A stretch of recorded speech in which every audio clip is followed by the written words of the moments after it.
പഞ്ചായത്ത് രാജ് സംവിധാനങ്ങൾ ഭരണഘടനാനുസൃതമായി പിറവിയെടുത്തിട്ട് ഏകദേശം 3 ദശാബ്ദങ്ങളോട് അടുക്കുകയാണ്. ഇത് ശക്തിപ്പെടുത്തുന്നതിന് ആവശ്യമായിട്ടുള്ള നിർദ്ദേശങ്ങൾ ക്രോഡീകരിക്കുന്നതിന് വേണ്ടിയുള്ള ചർച്ചകളാണ് ഈ ചാനലിലൂടെ ഉദ്ദേശിക്കുന്നത്. ഈ കഴിഞ്ഞ എപ്പിസോഡിൽ ഞാൻ അവതരിപ്പിച്ച വിഷയം ധാരാളം പേർ ചർച്ച ചെയ്യപ്പെട്ടതായി കണ്ടതിൽ വളരെ സന്തോഷമുണ്ട്. അതിൽ പലരും പ്രതികരിക്കുകയുമുണ്ടായി.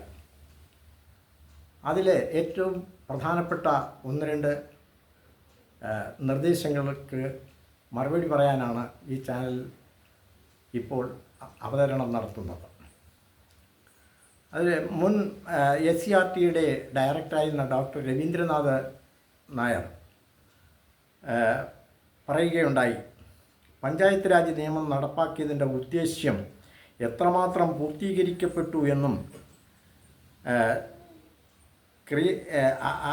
3 ടയർ സിസ്റ്റം ആവശ്യമാണോ എന്നും ചോദ്യം ഉന്നയിക്കുകയുണ്ടായി. വളരെ പ്രസക്തമായ ഒരു ചോദ്യമാണത്. ഇതിന് ഭരണഘടനാനുസൃതമായി നോക്കുകയാണെങ്കിൽ സാമൂഹികവും സാമ്പത്തികവുമായ ഉന്നമനത്തിനു വേണ്ടി ആണ് ഈ സ്ഥാപനങ്ങൾ ഉണ്ടാക്കിയിട്ടുള്ളത്. ട്വിൻ ഓബ്ജക്ട്സ് ആണ്. ഒന്ന്, സാമൂഹികമായ ഉന്നമനത്തിനു വേണ്ടി, സാമ്പത്തികമായ ഉന്നമനത്തിനു വേണ്ടി ഉള്ള പദ്ധതികൾ തയ്യാറാക്കുക. രണ്ടാമത്, ആ സാമൂഹികവും സാമ്പത്തികവുമായ ഉന്നമനത്തിനു വേണ്ടി തയ്യാറാക്കിയിട്ടുള്ള പദ്ധതികൾ നടപ്പിലാക്കുക. ഈ 2 ഉദ്ദേശങ്ങളാണ് ഭരണഘടനാ സ്ഥാപനങ്ങൾ ആക്കിയത് കൊണ്ട് ഉദ്ദേശിക്കുന്നത്. അപ്പോൾ ഇതിൻ്റെ ആരംഭഘട്ടത്തിൽ തന്നെ അത് പിച്ചവെച്ച് നടക്കുമ്പോൾ തന്നെ ധനസമൃദ്ധി ഉണ്ടാകുകയും അത് വർദ്ധിച്ച തോതിലുള്ള ഫണ്ട് പഞ്ചായത്തുകൾക്ക്, മുനിസിപ്പാലിറ്റിക്കും കോർപ്പറേഷനുകൾക്കും സംസ്ഥാന ബഡ്ജറ്റിലൂടെ തന്നെ നൽകുകയുണ്ടായി. അതുമൂലം ആ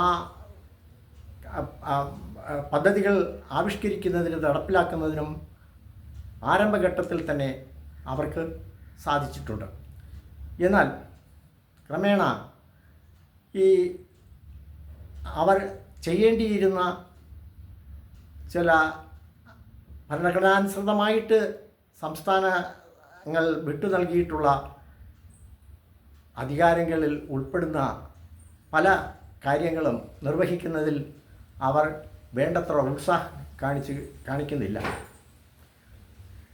അതിൽ ഏറ്റവും പ്രധാനപ്പെട്ടതാണ് സർക്കാരിൻ്റെ പല വകുപ്പുകളിലുമുള്ള സ്ഥാപനങ്ങൾ പഞ്ചായത്തുകൾക്ക്, മുനിസിപ്പാലിറ്റി കോർപ്പറേഷനുകൾക്കൊക്കെ വിട്ടു നൽകിയിട്ടുള്ളത്.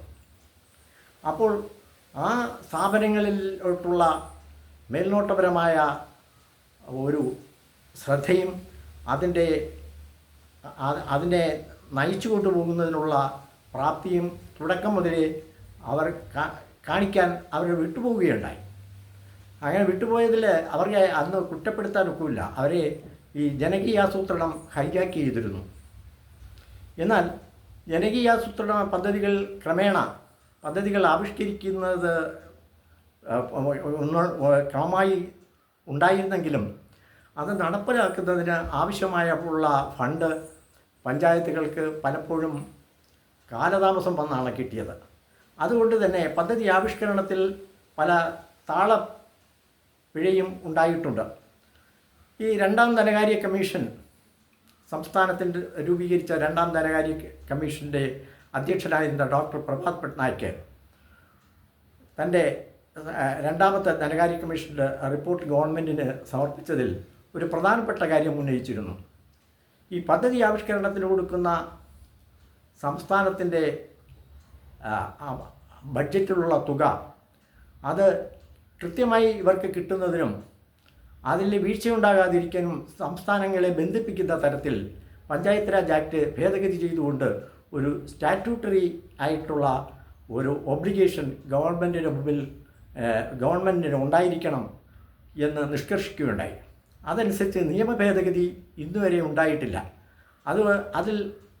അത് ആവിഷ്കരിക്കുന്നതിനോ അല്ലെങ്കിൽ ആ പദ്ധതി കൾ ആവിഷ്കരിച്ച് നടപ്പാക്കുന്നതിനുള്ള സമയോചിതമായിട്ടുള്ള ഇടപെടലുകൾ ഗവൺമെൻറ്റിൻ്റെ ഭാഗത്തു നിന്ന് പണം നൽകിയിട്ടില്ല. അപ്പോൾ പല ഘട്ടങ്ങളിലായിട്ട് അതിന് ഏറ്റക്കുറച്ചുകൾ ഉണ്ടാവുകയും സാമ്പത്തിക പരമായിട്ടുള്ള കാര്യങ്ങളിൽ അവർക്ക് പദ്ധതികൾ ആവിഷ്കരിക്കുന്നതിലും നടപ്പിലാക്കുന്നതിനും വീഴ്ചയും ഉണ്ടായിട്ടുണ്ട്.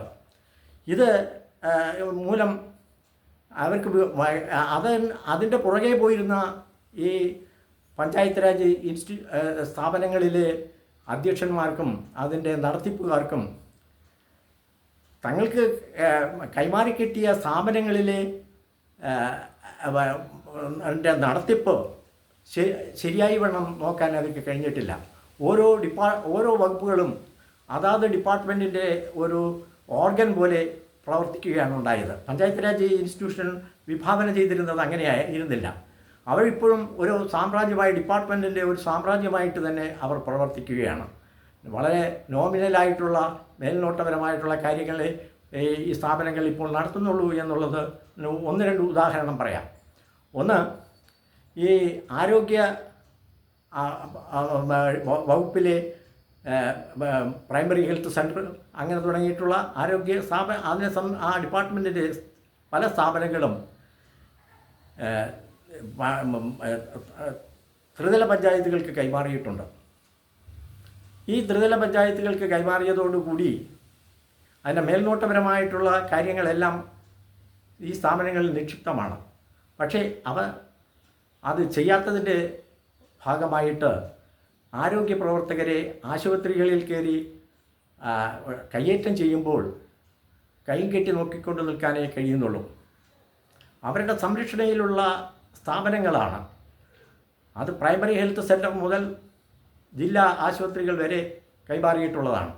പക്ഷേ ഈ കയ്യേറ്റങ്ങളോ ഇല്ലെങ്കിൽ അതിൻ്റെ ആരോഗ്യപരമായിട്ടുള്ള പ്രവർത്തനങ്ങൾക്ക് ആവശ്യമായിട്ടുള്ള ഫണ്ടുകൾ ചോദിച്ചു വാങ്ങിച്ച് അവയെ ശരിയായ വണ്ണം നടത്തിക്കുന്നതിനും അവർക്ക് കഴിഞ്ഞിട്ടില്ല. ഇതുപോലെ തന്നെ മറ്റൊരു ഉദാഹരണമാണ് വിദ്യാഭ്യാസ സ്ഥാപനങ്ങൾ.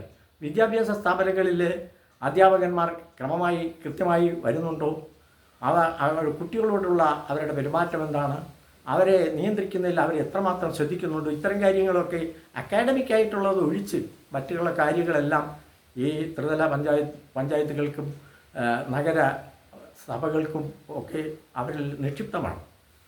അത് അവർ കൃത്യമായി ചെയ്യാത്തത് കൊണ്ട് ആണ് ഈ വിദ്യാർത്ഥികൾ തെരുവിൽ കിടന്ന് അഴികൂടുന്നത്. ഇങ്ങനെയുള്ള തെരുവ് യുദ്ധം വിദ്യാർത്ഥികൾ നടത്തുമ്പോൾ ഈ പഞ്ചായത്ത് രാജ് സ്ഥാപനങ്ങൾ നോക്കുകുത്തികളായിട്ട് ഇരിക്കുകയാണ്. അപ്പോൾ ഇത്തരം കാര്യങ്ങൾ മാത്രമല്ല, അങ്ങനെ അതിൻ്റെ നടത്തിപ്പുകൾ പഞ്ചായത്ത് രാജ് ഇൻസ്റ്റിറ്റ്യൂഷൻസ് ശക്തിപ്പെടണമെന്നുണ്ടെങ്കിൽ പഞ്ചായത്തിന് വിട്ട് കിട്ടിയ സ്ഥാപനങ്ങളിലെ ഭരണപരമായ കാര്യങ്ങളും ശ്രദ്ധിച്ച് അവസരം ചെയ്യേണ്ടതുണ്ട്. അപ്പോൾ അങ്ങനെയുള്ള വീഴ്ചകൾ അതിനകത്തുണ്ട്. പിന്നെ ഈ ജില്ലാ പഞ്ചായത്തുകൾ ആവശ്യമാണോ എന്ന് അദ്ദേഹം ചോദിക്കുകയുണ്ടായി. അത് ഓൾ ഇന്ത്യ പാറ്റേണാണ്. അത് ജില്ലാ പഞ്ചായത്ത് ഒഴിവാക്കാനൊക്കില്ല. പക്ഷേ ഇപ്പോൾ ജില്ലാ പഞ്ചായത്തുകൾ പ്രവർത്തിക്കുന്നത് ഓരോ ഡിപ്പാർട്ട്മെൻറ്റിൻ്റെയും ഒരു എക്സ്റ്റൻഷൻ പോലെയാണ്. അവർക്ക് അവരുടേതായ കാര്യങ്ങൾ ചർച്ച ചെയ്ത് അത് നടപ്പാക്കണമെങ്കിൽ അവർക്ക് മറ്റ് സ്റ്റാറ്റ്യൂട്ടറി അധികാരങ്ങൾ നൽകേണ്ടതുണ്ട്. അങ്ങനെയുള്ള സ്റ്റാറ്റ്യൂട്ടറി അധികാരങ്ങൾ അവർക്ക് നൽകാത്തതുകൊണ്ട് ആ സ്ഥാപനങ്ങൾ ശക്തിപ്പെടുവാനുള്ള സാഹചര്യം ഉണ്ടായിട്ടില്ല. ഇനി മറ്റൊന്ന്, കായംകുളത്ത് നിന്നും ശ്രീ ബേബി വിശ്വനാഥൻ ചോദിക്കുകയുണ്ടായി, ഈ പൊളിറ്റിക്കൽ എക്സിക്യൂട്ടീവ് കാര്യക്ഷമമായി പ്രവർത്തിക്കുന്നുണ്ടോ എന്ന് സംശയം പ്രകടിപ്പിച്ചുകൊണ്ടാണ് അദ്ദേഹം ചോദ്യം ഉന്നയിച്ചിരിക്കുന്നത്. ഈ പൊളിറ്റിക്കൽ എക്സിക്യൂട്ടീവ്സ് കാര്യക്ഷമമായി ഇപ്പോൾ പ്രവർത്തിക്കുന്നുണ്ടോ എന്നുള്ളതാണ്. പൊളിറ്റിക്കൽ എക്സിക്യൂട്ടീവ് ഇപ്പോഴും ഉദ്യോഗസ്ഥന്മാരുടെ ഒരു തണലിൽ പ്രവർത്തിക്കുന്നതായിട്ടാണ് കാണാൻ കഴിഞ്ഞിട്ടുള്ളത്. ആ പൊളിറ്റിക്കൽ എക്സിക്യൂട്ടീവ്സിൻ്റെ പ്രവർത്തനങ്ങൾ അവർ സ്വതന്ത്രമായും തനിച്ചും ചെയ്യുന്ന ഒന്നായി എവിടെയും കാണാൻ കഴിയില്ല. ഒരു ഉദാഹരണത്തിന് ഒരു മുനിസിപ്പാലിറ്റിയിൽ ഒരു ഒരു ടാക്സ് പെയർ തനിക്ക് ചുമത്തിയിരിക്കുന്ന നികുതി അമിതമാണ്, അത് പുനഃപരിശോധിക്കണം എന്ന് പറഞ്ഞുകൊണ്ട് ഒരു അപ്പീൽ നൽകി എന്ന് ഇരിക്കട്ടെ. അപ്പോൾ അത് ശരിയായി നിയമപരമായി അതിൽ തീർപ്പ് കൽപ്പിക്കേണ്ടത് 60 ദിവസത്തിനുള്ളിലാണ്. പക്ഷേ ഏത് പഞ്ചായത്തിലോ ഏത് മുനിസിപ്പാലിറ്റി കോർപ്പറേഷനുകളിലാണ് ഈ 60 ദിവസത്തിനുള്ളിൽ ഇത് തീർപ്പ് കൽപ്പിക്കുന്നത്? ചിലത് മാസങ്ങളും ചിലത് വർഷങ്ങളും എടുക്കുന്നുണ്ട്. അങ്ങനെ എടുക്കുന്നത് പോലും ഞാൻ ഒരു മുനിസിപ്പാലിറ്റിയിൽ വളരെ വ്യക്തമായി അതിനെ ഒരു സാമ്പിളായിട്ട് പഠിച്ചതിൽ നിന്നും എനിക്ക് കാണാൻ കഴിഞ്ഞു. അവർ പഞ്ചായത്ത് സെക്രട്ടറി നൽകുന്ന റിപ്പോർട്ടിനെ അംഗീകരിക്കുന്നതായിട്ടാണ് ഈ പൊതുവെ കണ്ടിരിക്കുന്നത്. ഇത് എല്ലാ പഞ്ചായത്തുകളിലും എല്ലാ മുനിസിപ്പാലിറ്റികളിലും കോർപ്പറേഷനുകളിലും ചെയ്യുന്നതാണ്. ഒരു അപ്പീൽ ചെയ്താൽ ആ അപ്പീൽ എന്ന് പറയുന്നത് ധനകാര്യ സ്റ്റാൻഡിംഗ് കമ്മിറ്റിക്ക് കൊടുക്കുന്ന അപ്പീലാണ്. ഈ ധനകാര്യ സ്റ്റാൻഡിംഗ് കമ്മിറ്റി എന്ന് പറയുന്നത് ആ ലോക്കൽ ബോഡിയുടെ മൊത്തം അധികാരം വിനിയോഗിക്കുന്നതാണ്. അവരതിങ്ങനെ വിനിയോഗിച്ച് ചെയ്ത് കഴിഞ്ഞാൽ പിന്നെ അതിന്മേൽ ആ പ്രാദേശിക ഭരണകൂടത്തിൽ പിന്നെ അപ്പീലില്ല. അതിൻ്റെ മേൽ പിന്നെ റിവിഷൻ പെറ്റീഷനേ ഉള്ളൂ. അപ്പീൽ ഒരു തവണയേ ഉള്ളൂ. അത് ആ സ്റ്റാൻഡിംഗ് കമ്മിറ്റി തീരുമാനമെടുത്തു കഴിഞ്ഞാൽ പിന്നെ ഒരു റിവിഷൻ, നിയമപരമായി ചെയ്തിട്ടുള്ള കാര്യങ്ങൾ ശരിയാണോ എന്ന് നോക്കുന്നതിനുള്ള ഒരു revision tribunal for local sub government ഇൻസ്റ്റിറ്റ്യൂഷൻസിന് മുമ്പാകെ നൽകണം. അപ്പോൾ ഇവരെ എന്താ ചെയ്യുന്നത്? ഞാൻ കണ്ടു ഒരു മുനിസിപ്പാലിറ്റിയിൽ ഒറ്റ വരിയാണ് ആ അപ്പീൽ നൽകിയതിന്, ആ അപ്പീൽ നിരസിക്കുന്നതിന് കാണിച്ചിട്ടുള്ളത്. എന്തുകൊണ്ട് ആ അപ്പീൽ നിയമപരമായി നിൽക്കത്തില്ല? എന്തുകൊണ്ട് അത് ഞങ്ങൾക്ക് സ്വീകാര്യമല്ല? അല്ലെങ്കിൽ എന്തുകൊണ്ട് നിയമപരമായി വീഴ്ച അതിനകത്ത് പോരായ്മയുണ്ട്, അതുകൊണ്ട് സെക്രട്ടറി ചെയ്തത് ശരിയാണ് എന്ന് ആരും വ്യക്തമായി പറയാറില്ല. ഇങ്ങനെ പറയുന്നതിന് നിയമത്തിൽ പറയുന്നത് ഒരു കൺസിഡേർഡ് ഓർഡർ എന്നാണ്. ഒരു സ്റ്റാൻഡിംഗ് കമ്മിറ്റി എന്ന് പറയുന്നത് ഒരു ക്വാസി ജുഡീഷ്യൽ അധികാരിയാണ്, അർദ്ധ ജുഡീഷ്യൽ അധികാരിയാണ്. അപ്പോൾ അവർ കാര്യം പറയണം, പിന്നെ അത് നിരസിക്കുവാനുള്ള കാരണം പറയണം. അതിനുശേഷമാണ് അതിനകത്ത് കൊള്ളുകയോ തള്ളുകയോ ചെയ്യേണ്ടത്. അപ്പോൾ ഇതൊന്നും പറയാതെ സെക്രട്ടറി നൽകിയ റിപ്പോർട്ടിൻ്റെ അടിസ്ഥാനത്തിൽ നിങ്ങളുടെ അപ്പീൽ നിരസിച്ചിരിക്കുന്നു എന്ന് പറയുമ്പോൾ കാര്യക്ഷമമായി അവർ പ്രവർത്തിക്കുന്നില്ല. അവരുടെ പ്രാപ്തി കുറവിനെയാണ് അത് ചൂണ്ടിക്കാണിക്കുന്നത്. ഇത് ഒറ്റപ്പെട്ടത് കാര്യങ്ങളൊന്നുമല്ല, ഇത് പൊതുവേ നടക്കുന്നതാണ്. അപ്പോൾ ഇങ്ങനെയുള്ള അവരുടെ വീഴ്ചയെ കാണിക്കുന്നത് അവർക്കതിന്മേലുള്ള പ്രാപ്തിക്കുറവിനെയാണ് കാണിക്കുന്നത്. പഞ്ചായത്ത് രാജ് നിയമങ്ങളെ ആയാലും മുനിസിപ്പൽ നിയമങ്ങളെ ആയാലും അതാത് ആ സ്ഥാപനങ്ങളിൽ തിരഞ്ഞെടുക്കപ്പെട്ടവർ അവർ നല്ലവണ്ണം പഠിക്കണം. അവർക്ക് ശരിയായിട്ടുള്ള ട്രെയിനിങ് കിട്ടുന്നുണ്ടോ എന്നുള്ള കാര്യത്തിൽ സംശയമാണ്. ട്രെയിനിങ് പോകുന്നിടത്തൊക്കെ ഇത്തരം ടാക്സിനെ സംബന്ധിച്ച കാര്യങ്ങളൊന്നും അവർക്ക് പറഞ്ഞു കൊടുക്കാറുമില്ല. അങ്ങനെയാണ് എൻ്റെ അനുഭവത്തിൽ കണ്ടിട്ടുള്ളത്. അപ്പോൾ അവർ ഇത് ടാക്സ് എങ്ങനെ നിർണ്ണയിക്കുന്നു എന്നുള്ളതിനെ സംബന്ധിച്ച് അവർ കൃത്യമായി മനസ്സിലാക്കിയിരിക്കണം. ഞാൻ മനസ്സിലാക്കിയ പഠിച്ച ആ ഒരു കാര്യം 2017 മുതൽ കൊടുത്തുകൊണ്ടിരിക്കുന്ന നികുതി 2024-25 ആ കൊടുത്തുകൊണ്ട് വന്നിരുന്ന നികുതിയെ അങ്ങ് പുനഃപരിശോധിച്ചുകൊണ്ട് പുതിയ നിരക്കിൽ പുതിയ ഒരു റേറ്റ് ഫിക്സ് ചെയ്ത് ടാക്സ് ചുമത്തുകയാണ്. അങ്ങനെ ചുമത്തുവാൻ നിയമത്തിൽ അവർക്ക് അതിനുള്ള അധികാരം നൽകിയിട്ടില്ല. എപ്പോഴായാലും ടാക്സ് നിശ്ചയിക്കുമ്പോൾ അത് എപ്പോഴും പ്രോസ്പെക്റ്റീവായിരിക്കണം, മുൻകൂട്ടി ഉള്ളതായിരിക്കണം. അതിന് ബില്ല് കൊടുക്കണം, അതിനൊരു ഡിമാൻഡ് നോട്ടീസുണ്ട്. ഇവിടെ കേസ് ഫിക്സ് ചെയ്ത് വെച്ചിരിക്കുന്ന അരിയർ ഡിമാൻഡ് നോട്ടീസ് മാത്രമാണ് ഈ നികുതിദായകർക്ക് കൊടുക്കുന്നത്. ഭരണഘടനാനുസൃതമായിട്ട് അത് തെറ്റാണ്. അവർ ഒപ്പുപോലും വയ്ക്കാറില്ല. ഇൻഫർമേഷൻ ടെക്നോളജി ആക്ട് അനുസരിച്ച് നികുതിയെ സംബന്ധിച്ചുള്ള ബില്ല് ആ നികുതി ചുമത്തുന്ന അധികാരി തന്നെ ഒപ്പിട്ടിരിക്കണം. അല്ലാതെ ഡിജിറ്റൽ സിഗ്നേച്ചർ വെച്ച് ഇങ്ങനെ നോട്ടീസ് ഇഷ്യൂ ചെയ്യുന്നതും ശരിയല്ല.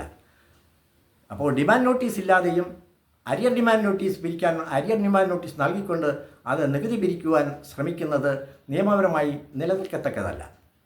അപ്പോൾ ഇത് സാധാരണക്കാരായിട്ടുള്ള ആളുകൾ പലപ്പോഴും പലരും ഈ അപ്പീൽ പോകുന്നതിന് ഇല്ലെങ്കിൽ അതിന് ലോക്കൽ സെൽഫ് ഗവൺമെൻറ് ഇൻസ്റ്റിറ്റ്യൂഷൻസിൻ്റെ ട്രൈബ്യൂണലിനെ സമീപിക്കുന്നതിന് ഉള്ള പണം ചെലവ് കാരണം അവർ അതിന് പോകാറില്ല.